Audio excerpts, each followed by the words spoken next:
This is a walkthrough for the practice test set 2 for paper 2F, which is 2F for the foundation material papers, and this is a calculator paper.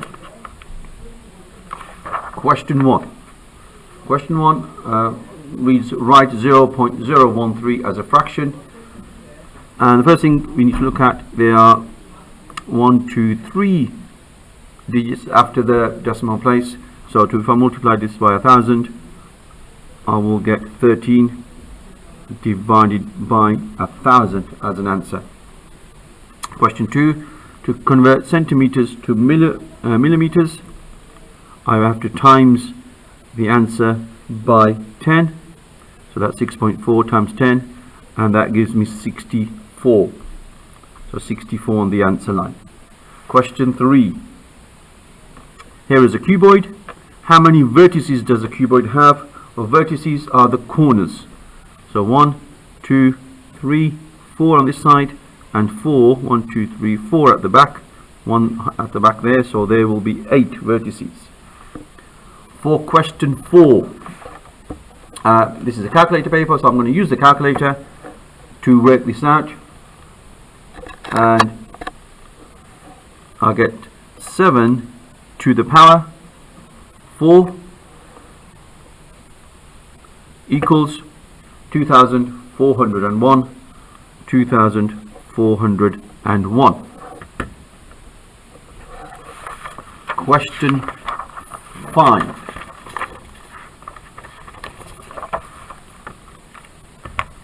Question 5. Here are some patterns made from triangles, and they've given you the first 4 patterns. Complete the table. Well, there's 2 triangles, pattern 1, 1, 2, 3, 4, 5, 6, and if you look carefully, each of the values each time is going up in 2, so we would expect there to be 8. So 1, 2, 3, 4, 5, 6, 7, 8, and then there's 10 for pattern number 5. How many triangles are needed for pattern 12? Well, if I use this, it's twice the number of triangles, the pattern number. So if I pattern number times 2 will give me the number of triangles. So 12 times 2 equals 24. So there's 24 triangles in pattern number 12. Luke says that the pattern number for pattern number 40 has 82 triangles. Luke is wrong.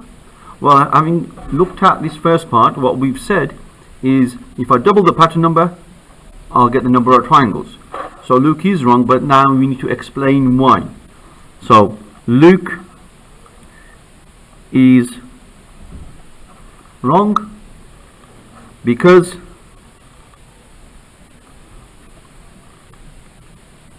the pattern number, also the number of triangles, the number of triangles is twice the pattern number.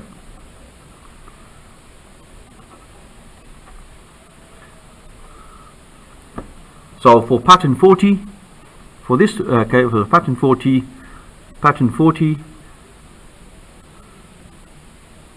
okay, there should be 80 triangles.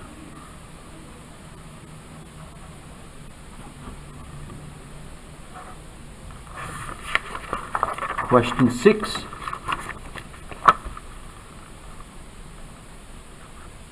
Janet sends parcels by Parcel Express. The table shows information about the cost of sending parcels, and it gives you a table, each with different weights and costs. And if there's a mistake on this one. Actually, it's £7 and 14 pence. Next, the table below gives information about the number of weights of the parcels Janet sent in April and May. So this is how much she sent in April and May. Janet could have sent her parcels by Parcels Ago. The table below shows information the cost of sending parcels, and this is if you use Parcels Ago. Janet thinks that if you had would have been cheaper to send her parcels all her parcels by Parcels Ago. Well, there's two parts to this.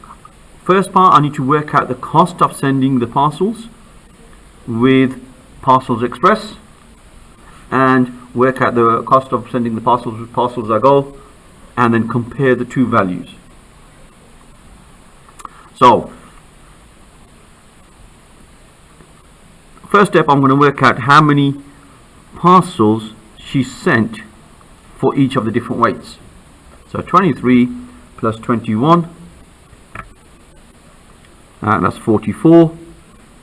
So 44 parcels that were less than 2 kilograms. 28 plus 27 gives me 55. 55 parcels that was 2 kilograms to 5 kilograms, and 19 plus 32, which gives me 51 parcels that were between 5 to 10 kilograms. So using this Parcels Express, I'm going to work out the cost. So at the so this is for Parcel Express. There were 44 parcels which are less than 2 kilograms, so they cost £3.80 each. So 44 times £3.80, that gives me 44 times £3.80, gives me a value of £167 and 20 pence. So £167 and 20 pence. The next one, there was 55 parcels that cost £5.99, which is equal to, so 55 times £5.99, and again that equals, to use the SD button on my calculator to convert it to a decimal, £329.45, £329.45. And the last one, there were 51 parcels and each one cost £7.14. So that will be 51 times £7.14, and that gives me £364 and 14 pence. £364 and 14 pence. And if I add it up, next step, I need to add up all these values. So I'll work out the cost of the 3 parcels, 3 weights for each of the parcels, and now I'm going to just add them all together to give me a total cost for sending all the parcels by Parcel Express. So that's 167.20 plus £329.45. I'll put it there so it's a bit easier to see, and plus £364 and 14 pence. That gives me a total of £860. So £860 and 79 pence. So this is for Parcel Express. Now, so next step, I need to work out the cost using the Parcels Ago. Well, the easy part for Parcels Ago is all the parcels in the weight range are the same cost, £5.99. So I need to work out the total number of parcels that she sent. So she sent 44 plus 55 plus 51, which gives me 150 parcels, and that gives me, so for Parcels Ago,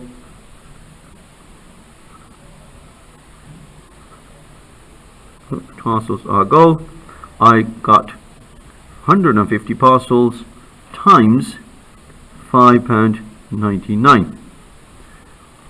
150 times £5.99, and that gives me £898 and 50 pence. So let's read the question. Janet thinks that it would have been cheaper to send all her parcels by Parcels Ago. So if she sent you by parcels ago, would this have been cheaper? So if you can look at the two values, the two answers that you've got, which ones are cheaper? So £860.79, £898.50. That gives Parcels Express. So is Janet right? No, she's not. And Parcel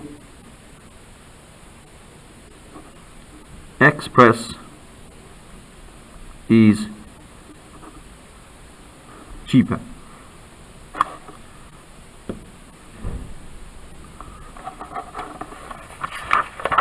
Question 7. Question 7 looks at drawing an accurate drawing of a drawing of the end of a roof, which is a triangle. So for this question, I need to use my protractor and a ruler. So first step, what I'm given is that the base of the triangle is 8 centimeters. So I'm going to go a bit further down the page, so I've got a bit of space to draw the angles. And first step, draw the 8 centimeter horizontal line. So on my ruler, 8 centimeters. So it starts from there till 8 centimeters. Draw a horizontal line. That's 8 centimeters. Next step, I've got angle of 50 degrees on the base of each triangle, base of each side of the triangle. So on my protractor, there's a 0.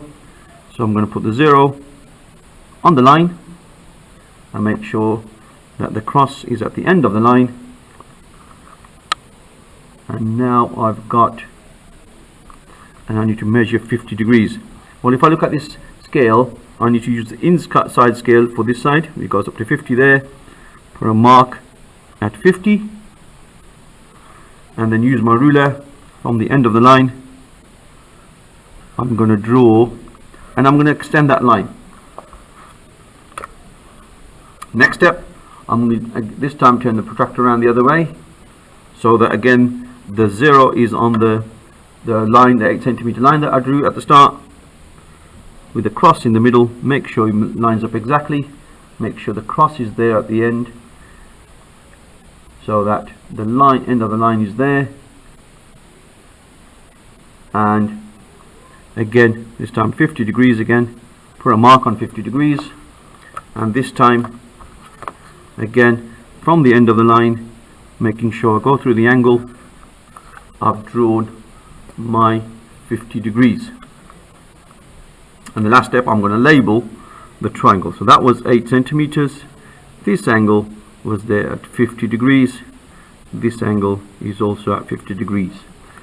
Any lines, any extended lines that I've drawn, I'm going to leave them there as part of my working out, as part of the construction. Question 8. Question 8. On the probability scale, mark with a cross the probability that you have something to drink tomorrow. So question 8, A, label. So on the probability line, label this cross A. So for this statement, drinking water, well, yes, and I'm going to label it A.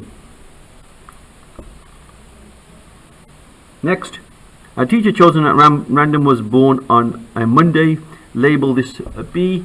Well, because of 7 days in a week, so therefore you need to divide this up into 7. But I'm not going to work exactly. What we're looking for is an estimate, so it should be roughly about there. So if I divide it up into 7 parts for the 7 days, for one of the days, that, and again, it could, as long as your answer is around here, I'll label that B. A fair 6-sided dice will show an even number when thrown. Well, there's 3 even numbers on a dice, so 3 out of 6, which is a half. So at half, I'm going to label that C. Question 9. Jason collected some information about the heights of plants. This information is shown in the stem and leaf diagram, so you should make sure, remember that you use the key. So that means that's 11, that's 12, 13, 23, 41, 48. So it says find the median. The median is the middle value, and these values are already in order. So when you work out the median from a stem and leaf diagram, what I'm going to do is going to cross off one number from each side, from each end. So one from the start, one from the end. So one from each side. So now we've got 4 of each. So here, next line, I'm going to go to there and start from this side. 1,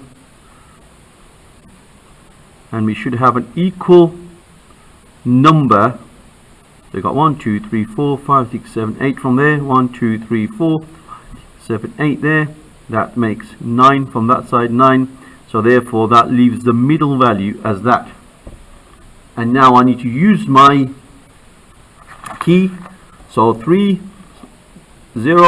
represents, means 48, 38, 30. So 48 means 48. So 30 means 30. So on my answer line, I'm going to write down 30. And the unit's already there, 30 millimeters. Question 10.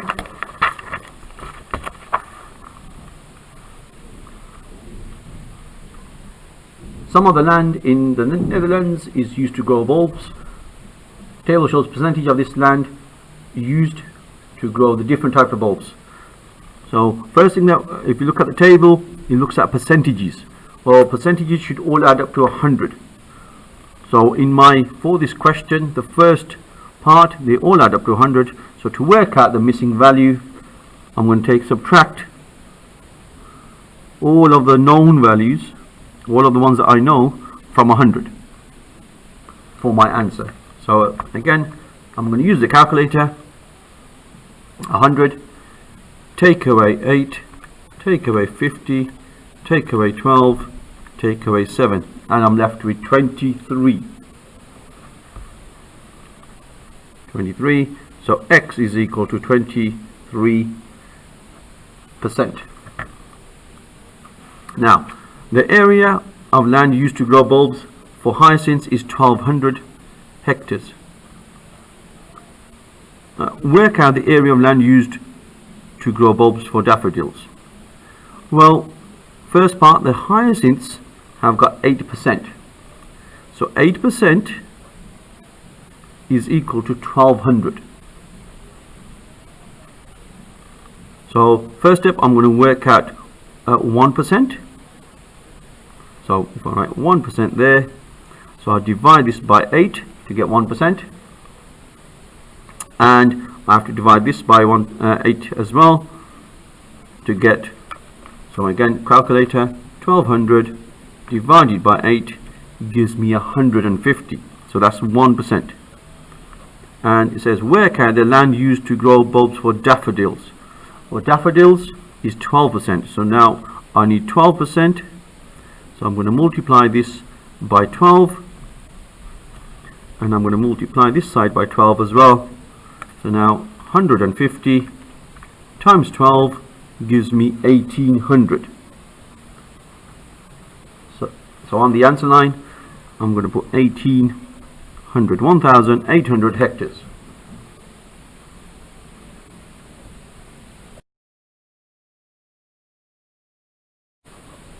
Question 11. Barbara has a tube of sweets. There are 5 sweets in the tube. There is 1 sweet of each of these colors in the tube. Barbara takes 2 sweets at random. So now what we're looking for, write down all the possible combinations. So what colors could she have? So I'm going to abbreviate using just the letters, so she could pick out red and blue, and I'm going to do these in order: red, blue, red, green, red, yellow, and red, pink. Next, if I start with the blue now, blue, red is already there, red, blue, and so blue, green, right here on the next line, blue, green, blue yellow, and blue pink. And again, I'm going to start with the green yellow,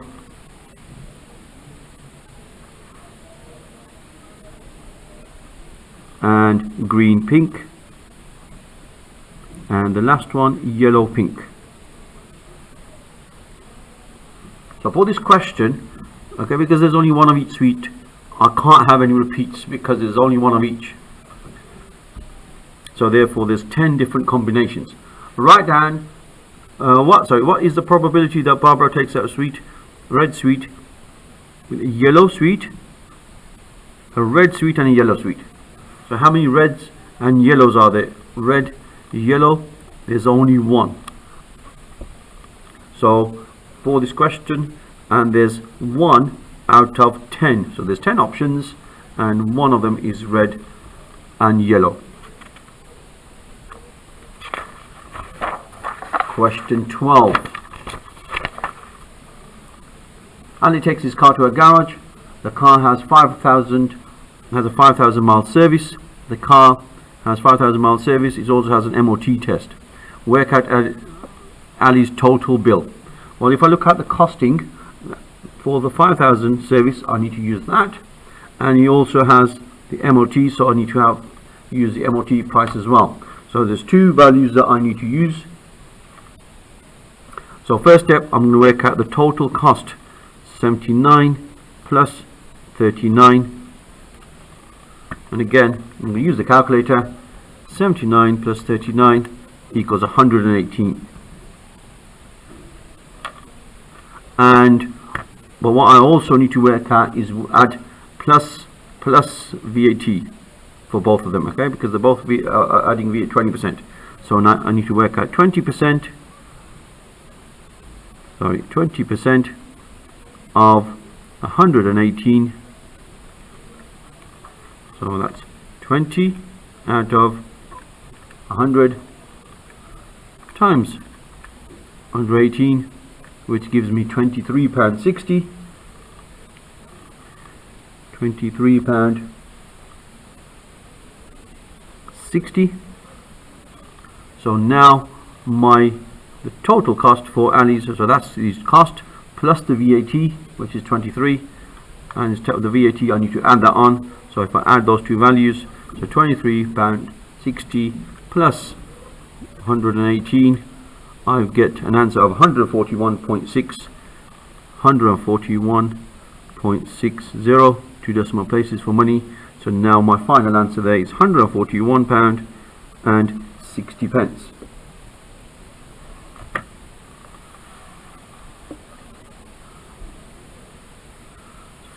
So for part B, Ali bought his car for £20,000. The car depreciated by 20% the first year. Car depreciated by 10% the second year. Work out the value of the car at the end of the second year. So what I'm going to use for this question is you're going to be using a multiplier.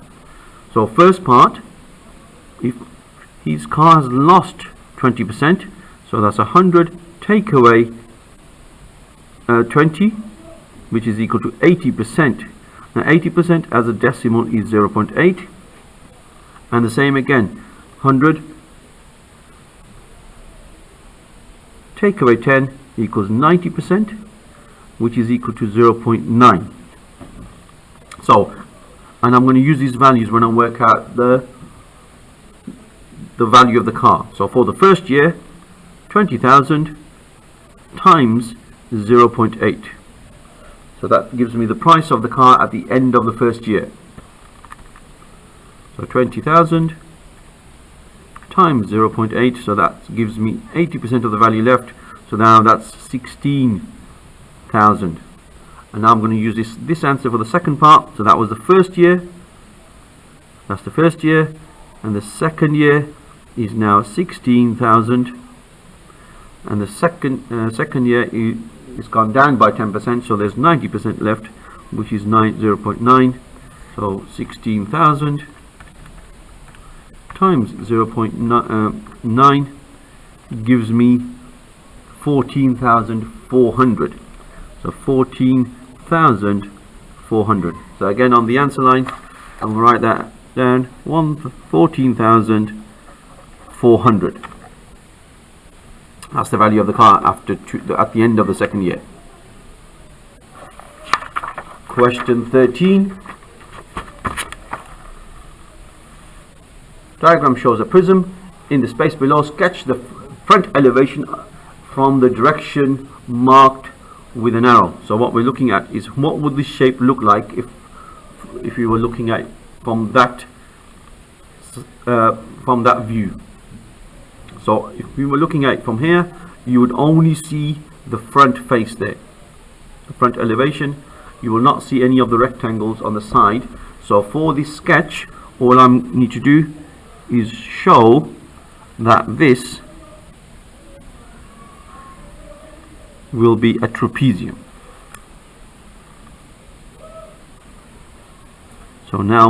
So that's my front elevation. That's all I need to show. Question 14.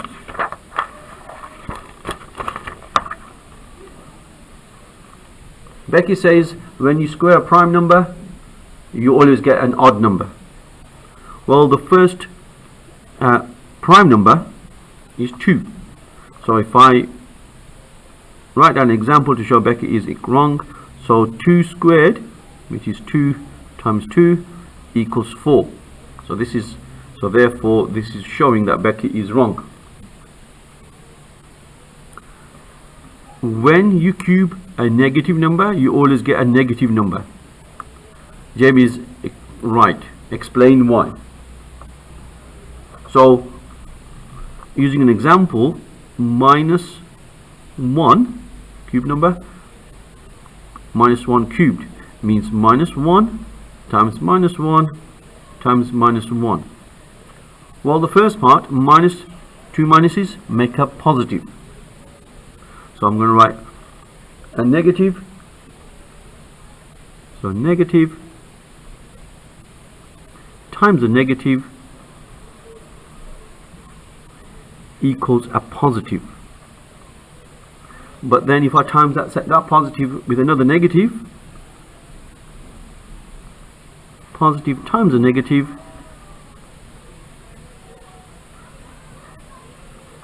I get a negative answer.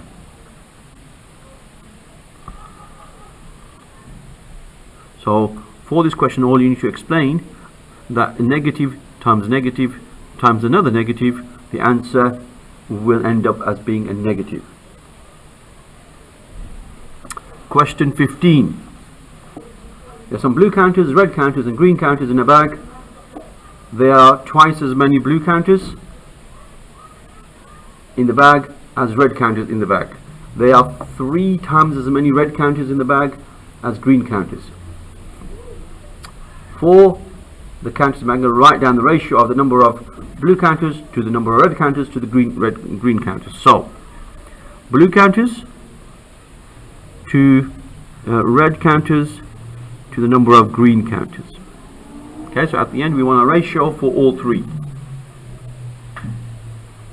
So there are twice as many blue counters in the bag as there are red counters.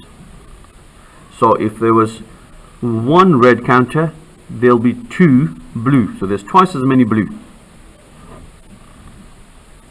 And 3 times as many red counters in the bag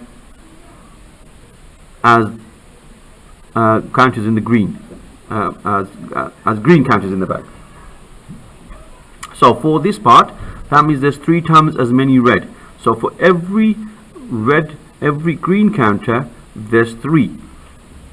Well, the next question would be, if there was 3 red counters, how many blue counters will there be?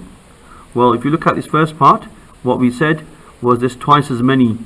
So now, if there's 3 red counters, therefore there'll be 6 blue counters. So now my answer, now I've got the ratio for all 3, 6 to 3 to 1. So 6 to 3 to 1.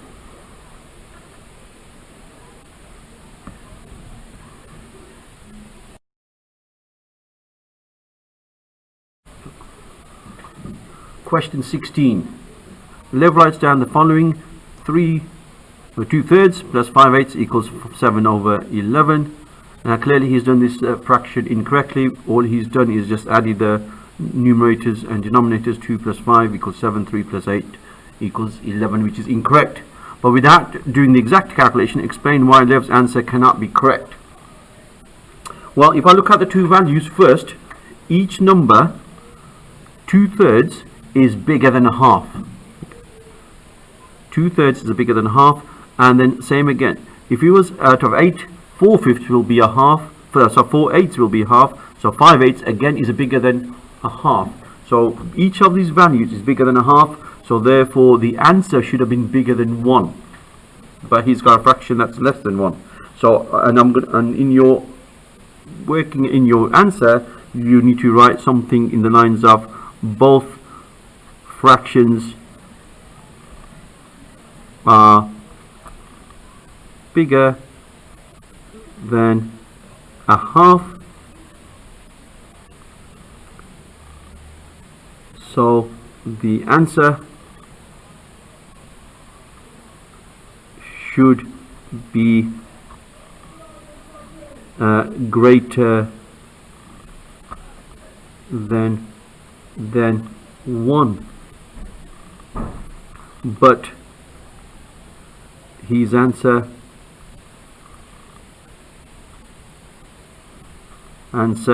is less than 1. Okay, so comparing the fractions without having to work them out. Question 17 looks at angles in triangles, both interior and exterior, and ABC is a straight line. Angles BCD, the reflex angle BCD, which is there, equals 250. Work out the size of angle marked X. So we're working at this angle. Give a reason for your answers. So first question, first part, I'm going to look at angle, the angle D. So when I write these angles out, I'm going to use the letters that they've given. So angle BDC, so I'm going from here, BDC is equal to 360, take away 250, because angles around a point add up to 360 degrees.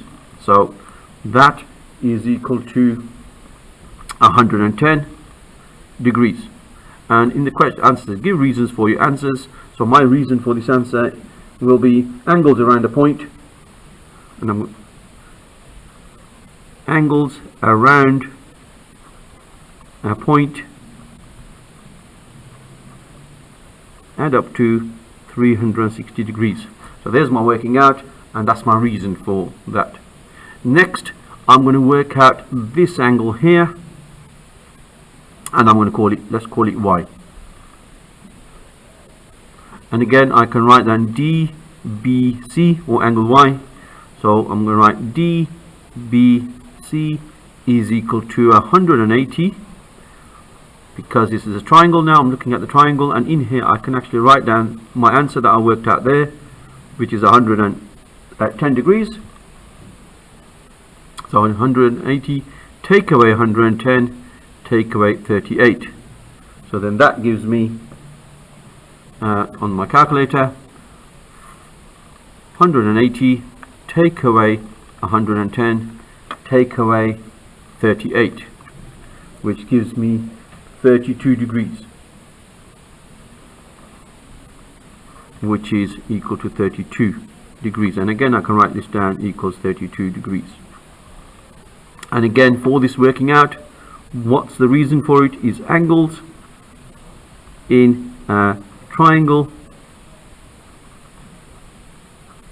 add up to 180 degrees. So that's the rule that I've used.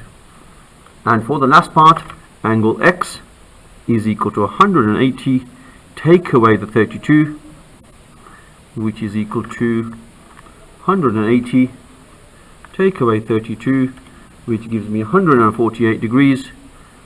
148 degrees, that's angle X. And again, for my reason, what we told at the start is a straight line. So angles on a straight line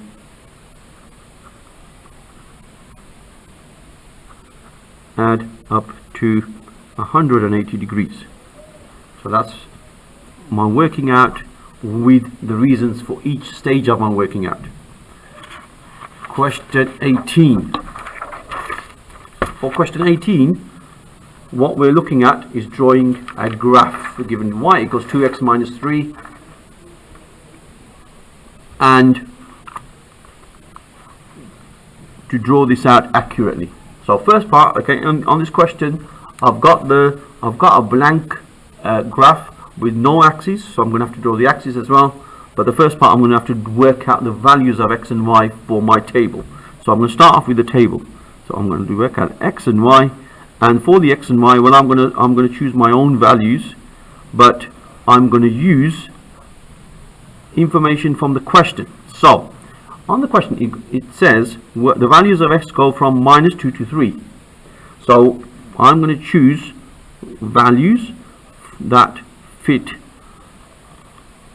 in that table. So -0, 1, 2, and 3. So now I've got my table of values, and now I'm going to use my calculator to work these out.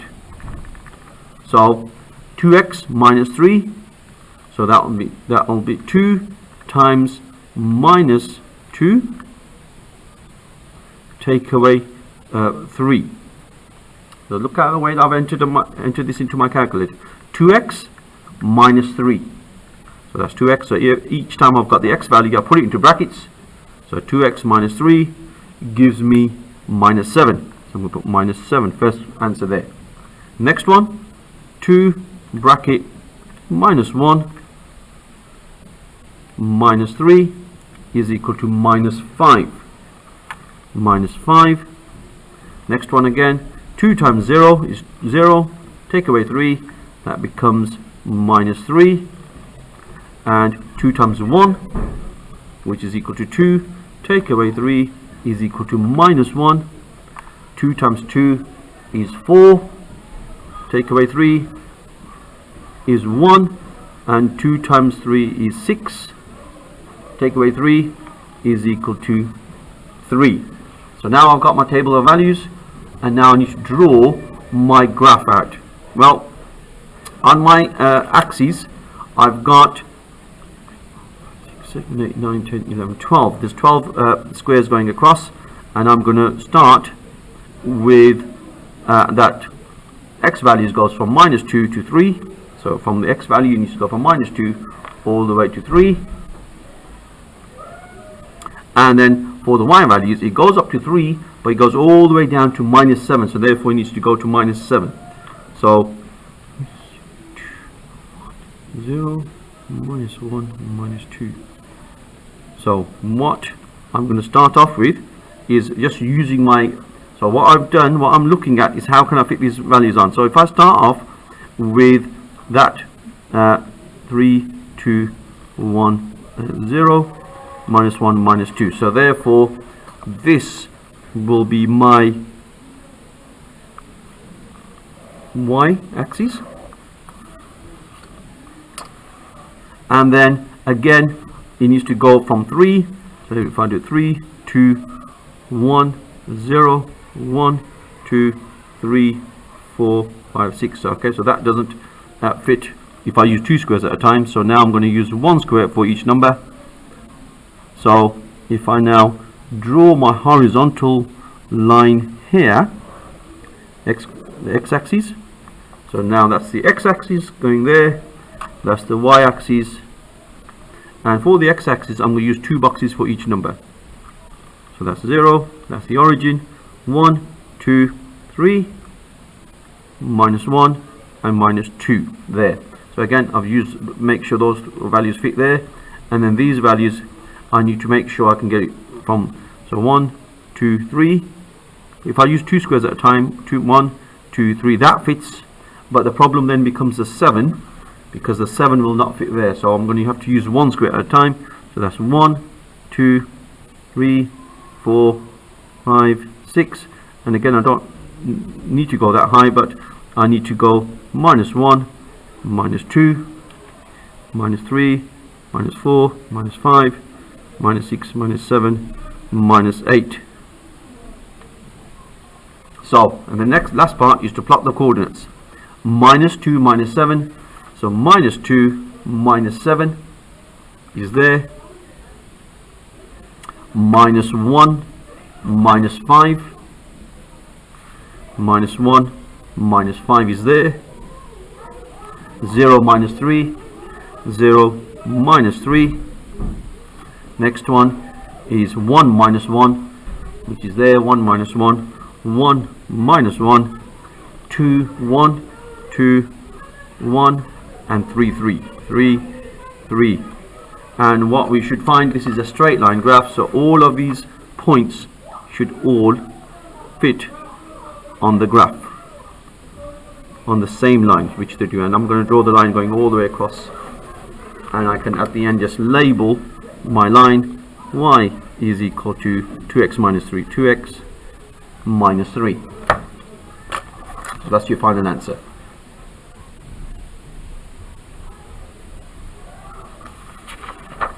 Question 19. A water container has 19.5 liters of water in it. A cup holds 210 milliliters of water. So there's my water container. It's got the cups there, and for each cup I can have 210 milliliters of water. At most 92 cups can be filled completely from the water container. Explain why. So in the explanation I'm going to do some calculations to explain that. So first part, to convert from liters to milliliters, I need to multiply by 1,000.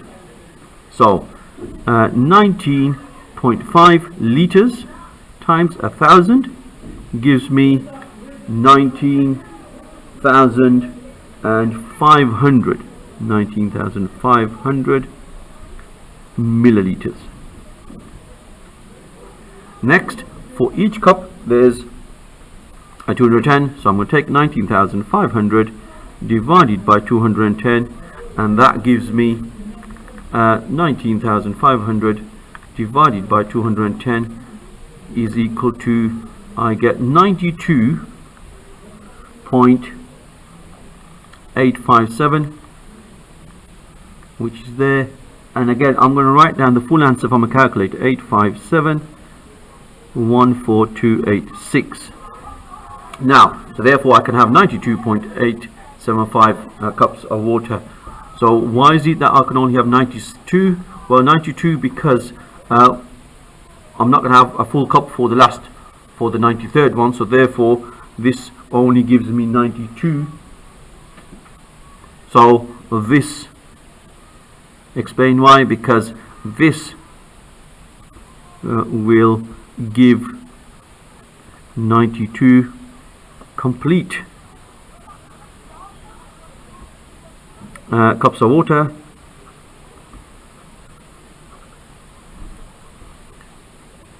The last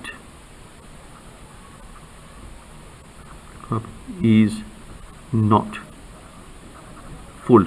Okay, so the last one will not be full as well.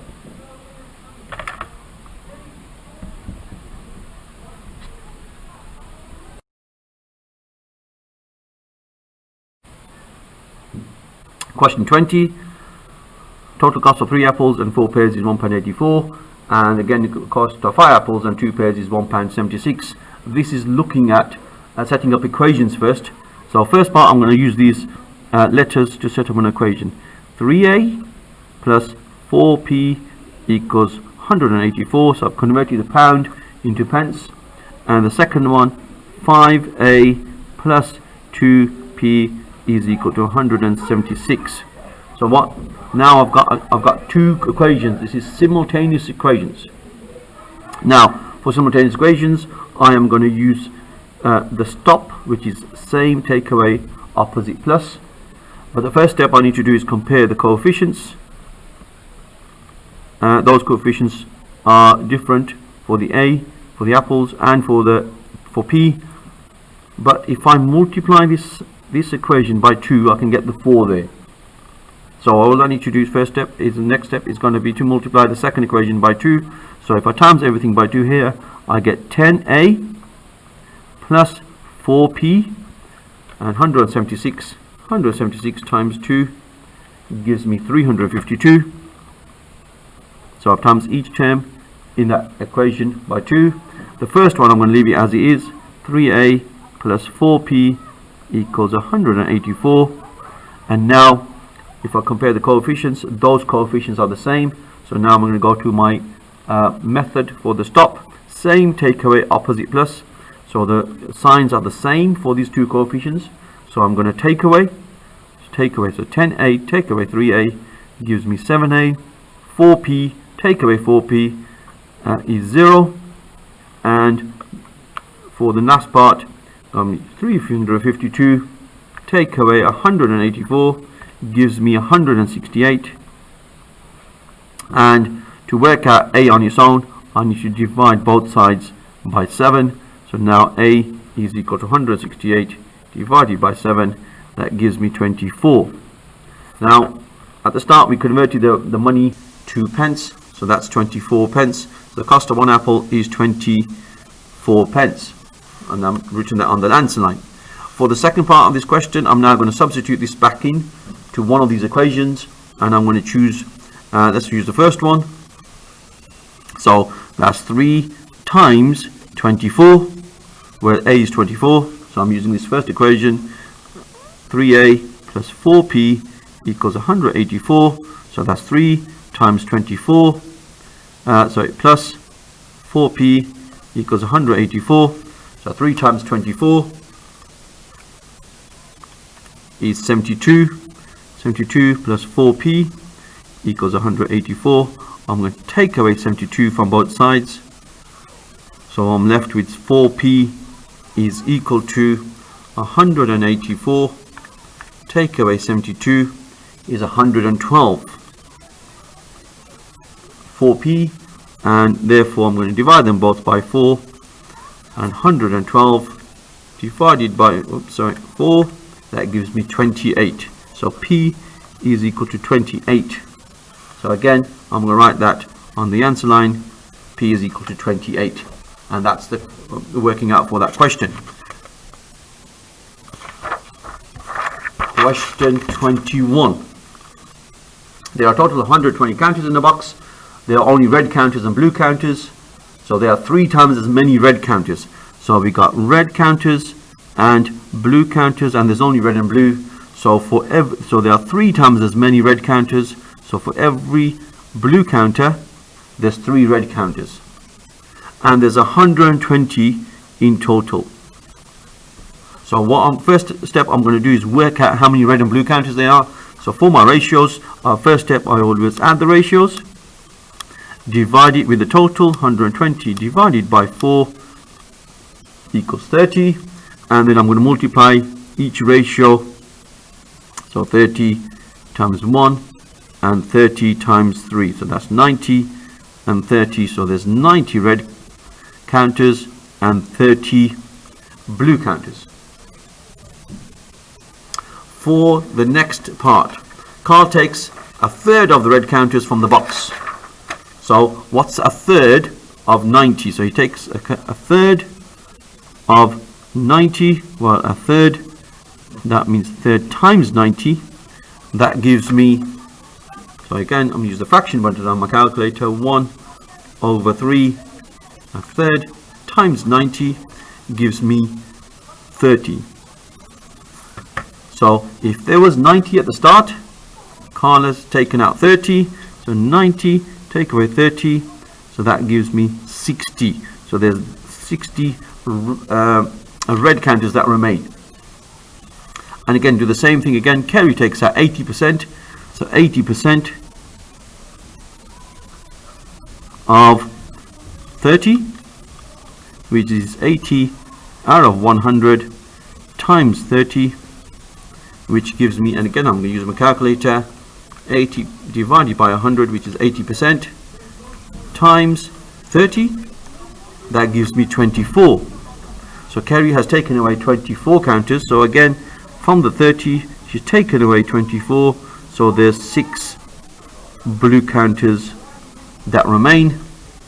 So work out the ratio of number of red counters red counters to the number of blue counters now in the box. So there's now 60 red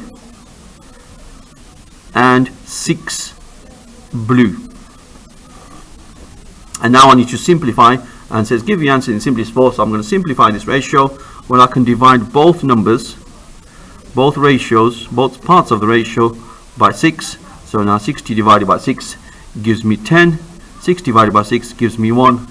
And that's my simplest form for the ratio. That gives you 10 to 1 as an answer.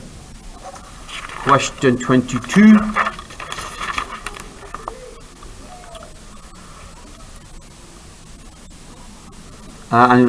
Salome hires a chainsaw from Saws R Us. Compares Saws R Us company. Graph shows the cost of hiring a chainsaw from Saws R Us for up to 12 days. So on my graph it goes up to 12 and it cost £25. Find the cost of hiring a chainsaw for 6 days from Saws R Us. Well, if I go on my graph, I'm going to use my graph 6 days, and I'm going to draw a vertical line first part going from 6 all the way up there, and then I'm going to go across and see where, and it touches that graph there. Well, it's right in the middle between 15 and 20, so that value there, halfway between 15 and 20, is £17.50. The cost of hiring a chainsaw from Saws R Us is £10 plus the daily rate. Work out the daily rate. So if I look at this first part, for the £10 is there. So if I was to use this £10, that's my daily rate. If I hide it for 2 days, it'll cost £12.50. If I hide it for 4 days, it'll cost £15. So if it's for 4 days, and I can use any one of these values, 4 days is equal to £15. Well, if I take away the £10 deposit, that leaves £5. £5 for the 4 days. So 5 divided by the 4 days, £5. £5 divided by 4 gives me 1.25. So £1 and 25 pence per day. And then for part C, same question. Salome wants to compare the cost of hire chainsaw for Saws R Us from Saws to You. Saws to You charge £3 for each day of hire. So £3 for each day of hire. Some chainsaw for different periods of time. She wants to use the cheaper company. Which of the two companies is the cheapest for hire? Okay, she must show you working out and explain why. Well, on my graph, if she hires the first part for 0 days, that'll be £0. And I'm going to work it out for about 4 or 5 different days. So if she hires it out for 2 days, that'll be £6. So £3 a day. For 4 days, it'll be 4 times 3, which is 12. For 6 days, 6 times 3 is 18. And for, say, 8 days, 8 times 3 equals 24. So now I've got some points I can plot on my graph. And I'm going to plot it on the same graph. So 0, 0. So 0 days. On 2 days is £6. So for 2 days, £6. So that's 5. Now I need to make sure I use the correct scale on this graph. So there's 10 boxes there that go up to 5. So every 2 boxes, every 2 small boxes is worth £1. 2, 1. So £1. That's £2, £3, £4, and £5. So every 2 small boxes is worth £1. So for 2 days it's 6. So I'm going to use my ruler. Go to 2. 12, and that's at £6. For 4 days is £12, so 4 days again it's going to be 12, that's £11. 12 again, that's £12. For 6 days is 18, so 6 days is 18, and £18, which is going to be from 15, that's 16, 17, and that's 18 there. And for 8 days is £24. 8 days is 24 if you take £1 away from the 25. And now I can draw a cost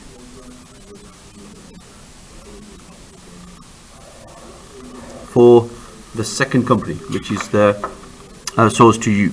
So now, can you compare those two values? Now, well, how can I compare this? Well, at the start, up to 6 days, or just before 6 days,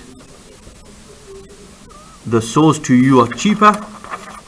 So source to you are cheaper up until the 6th day, which is there, where they're both, and after 6 days, the source are you company are cheaper because again their graph is below. The one above is the higher value. So, and you just need to write that in your explanation. So your first part will be less if she hires the chainsaw for less than 3 days, 6 days, less than 6 days. Source to use, for less than 6 days. Source to you are cheaper. More than 6 days.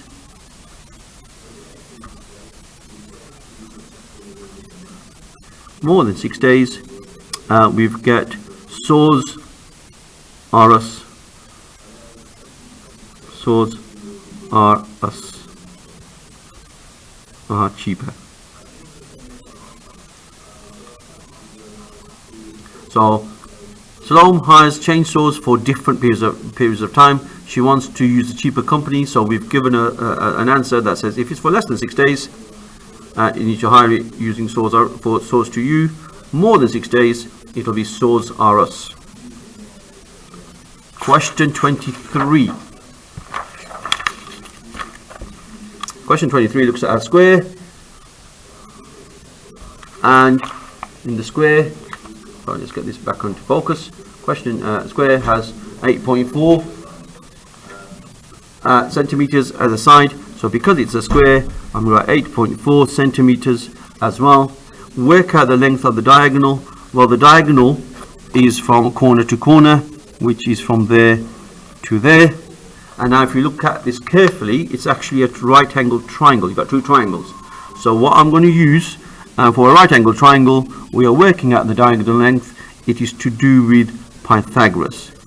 So if I draw a triangle, I got 8.4 there, 8.4 there, and I'm working out the longest side, the hypotenuse.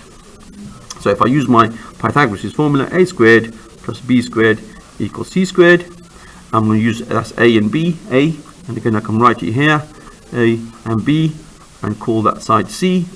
So that's 8.4 squared plus 8.4 squared is equal to, and again I'm going to use my calculator, 8.4 squared plus 8.4 squared gives me 141.12. So C is equal to the square root of 141.12, which is equal to, and we use square root to answer, gives me 11. And on my answer, I'm going to write down the full answer, 8.11.879, 879.392.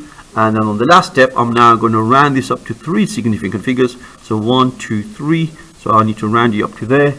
So now that becomes 11.9 centimeters for the units. Question 24. Question 24 looks at a circular pond with a path around it.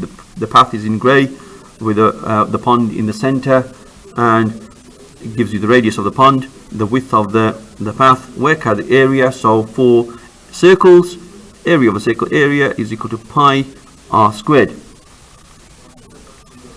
So, and the additional thing for this question I need is the total radius for the bigger circle. Well, if that's 5, that's 1, so this is going to be 6 meters. And what I need to do is work out the area of those two circles and then subtract them to work out the area of the path. So for the circle with the radius of 5 meters, area is equal to pi times 5 squared. I'm going to put that into my calculator. Shift X10 button, which is down there. We bring up the pi value times 5 squared, gives me that. And if I use the, I'm going to leave that as 25 pi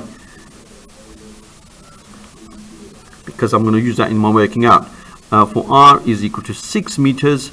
Again, I'm going to do the area is equal to pi times 6 squared, and that will give you 6 squared is 36. That's 36 pi. So I've got the two areas for the two circles, and then the last step is going to be to take them away. So that will be 36 pi, take away 25 pi, and again I can do that on my calculator. 36 pi, and you can convert these to numbers, decimal numbers if you wish, but 36 pi take away 25 pi, that gives me 11 pi, and which is equal to, now I'm going to press the SCP button and that's converted it to a decimal. I'm going to write down the full answer, 34.55751919, and that gives me 34, and I'm going to need to 3 significant figures, so 3 significant figures, 34.6 meters squared, because it's to do with area. Question 25. There's a triangle, it's a right angle triangle, as we can see from there, and what we're working out is work out the size of the angle marked x. So this is to do with trigonometry. So first part, from the opposite of the right angle is my hypotenuse. Angle is there, so this is next to the angle, which is the adjacent, and this is opposite the angle. That's the opposite side. And I'm going to write down my formulas for my trigonometry ratios. So that's sine is equal to opposite over the hypotenuse. I'm going to use my triangles. The cosine is adjacent divided by the hypotenuse, and the tan is equal to opposite over adjacent. And from the information that I have on the calculator, I don't have the hypotenuse, but I've got the opposite of it's 14 centimeters. So everywhere I see the opposite, I'm going to cross it off. Now I've got the adjacent, which is 7.5, and again across the adjacent off, and I'm working out an angle. So if I look at each of these triangles, this is the one that's got both of these values, got the most information. So therefore my formula that I need to use, tan x is equal to the opposite divided by the adjacent. That's the opposite divided by the adjacent, which is equal to 14 divided by 7.5, opposite divided by the adjacent. Now to work out x on its own, I need to use the inverse function. So x is equal to tan minus 1 of 14 divided by 7.5, and I'm going to put that into the calculator. That gives me shift tan, so get the tan minus 1, 14 divided by 7.5, and that gives me 61. And again, I'm going to write the full answer from my calculator first, 61.82140989. And then the question, last line of the question, give the answer to the nearest degree. So I want this to the nearest whole number, so I'm going to round this up to 62 degrees. And on the answer line, I can put down 62 degrees. Question 26, which is to do with pressure, force and area formula. A box is on a table. The area of the box in contact with the table is 1,500 centimeters squared. Pressure on the table is 28 newtons per meter squared. Work out the force exerted on the box. Now for this question, first part, what you need to notice is that these two units are different. So I'm going to have to convert my centimeters squared to meters squared. So you can't just multiply by 100 because centimeters to meters is 100, but because of the squared, you have to do 100 squared, 100 times 100 to convert it. So when I'm going to convert this, I'm going to write down 1500, which is my centimeters, and I'm going to divide this by 100 times 100. I'll put that in brackets, 100 squared, and that gives me my the area of this. I can put this into the calculator and I'll get 0.15. Next step, I'm now going to look at the formula. So I've got the pressure and I've got the area. So I've got the pressure and the area, and I'm working out the force. So pressure is equal to force divided by the area. If I rearrange that equation, the force is equal to pressure times area, and then for my final stage of the working out, the force is equal to the pressure, which is 28 times 0.15, and again use the calculator. 28 times 0.15 gives me 4.2 newtons. Question 27. Question 27 is to do probability trees. Kelvin and Mamdi are in the same class. The probability that Kevin arrives on time is 0.7. Probably Mandy arrives on time is 0.9. So first step is to use that information and fill it in on the table, on the tree. So probability that Kelvin, so this first part of the tree is for Kelvin, is 0.7. So if he arrives on time is 0.7. So for him not to arrive on time is 0.3. Remember, both numbers have to add up to 1. So 1 take away 0.3. And then the probability Mamdi arrives on time is 0.9. So therefore that one, okay, for not arriving on time is 0.1. And I'm going to just copy this 0.9 and 0.1. And that's my tree completed. So the next part is work out the probability that Kelvin and Mamdi both arrive on time. So if I look at my tree, I'm going to follow the path so where they both arrive on time. So they arrive on, so Kelvin arrives on time, and then Mamdi also arrives on time. So as I go across the tree, I need to multiply the numbers I've crossed, that I've gone past. So I'm going to do 0.7 times 0.9 equals 0.63. So the probability that they both arrive on time is 0.63. And that concludes this paper for the calculated paper for 2 hours.